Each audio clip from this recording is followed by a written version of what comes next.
patikana na virusi hivyo. Wakati huo unyanyapaa unaohusishwa na virusi hivyo ulishuhudiwa kote nchini. Musa Otieno aliyeshuhudia kutotiliwa manani kwa uguzi hospitalini baada ya kulazwa hospitalini anatueleza wakati mgumu aliopitia ili kurejelea maisha yake ya kawaida hata baada ya kupata nafuu.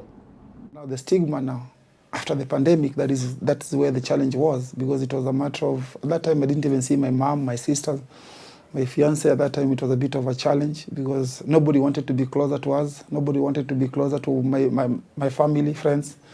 I was forced to walk out with a certificate, at least just to show people that I'm positive, you know. Came in the house, self-quarantined for another 10 days. Again, problem comes in a sense that now we're going to get the second test, you know. Whatever you're passing there, people are like, Dule Musa, Dule Chelo Korona. You know, it was a very big story here, first of all in Kenya, and even with at the estate. You know, even the team which I was coaching at that time, Dr. Kraft, you know, everybody disappeared. It was like, hey, we cannot be closer to this person. It's like, you know, it was something which was given to us. I think the stigma which was, or the message which came to us, it was something which was so bad in a sense that we cannot even be closer to somebody who has contracted corona.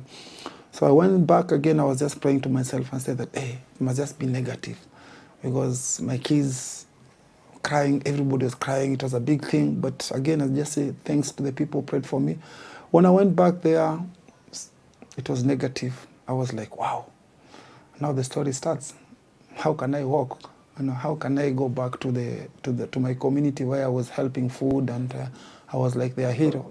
And now all of a sudden it's like whatever you're passing, somebody is not even wearing a mask. You'll wear because he says you. And maybe where they're sitting are like 4 or 5 guys, you know, they're not even wearing anything, you know. Even for me to give people transport, it was a bit of a challenge.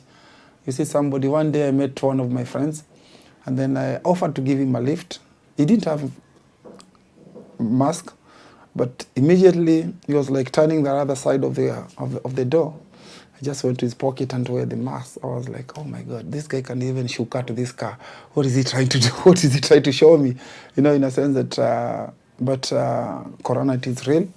For me, I can say that it is a situation where I would not like to see people being in the situation which I was, because maybe I can just try to give you some of the short stories, but it was very difficult for me, you know. And first of all, I think the government of the Ministry of Health, they need to come in and see how they can help once somebody has come it, or people have already been like, they have contracted it and people know.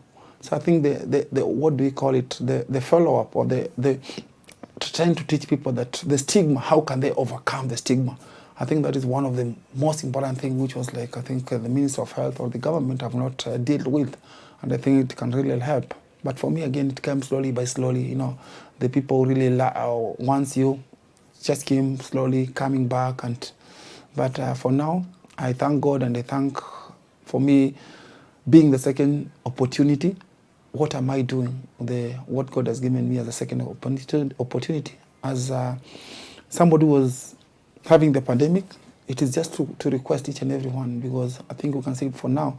It is coming the third wave, which is very dangerous. You know, still people are like, that one is always catching the rich. Let's follow the instruction from the health ministry, from the government, you know. Let's sanitize, let's wear a mask. A place where you feel like people are overcrowded, please, you know, it is not easy, because it is costly. You know, it is costly to your family, to your parents. At that time, you know, you're having a family of 5. For you to go for the test, it was 5,000 Kenya shillings. The first time and the second time. So you find that in a family, maybe you end up even paying like 40K. And we are from the community. But I've been going around seeing the way people are operating. Still, it's like, you know, in Kiswahili we say tunapuuza. So please, let's adhere, let's love ourselves, let's love your neighbor.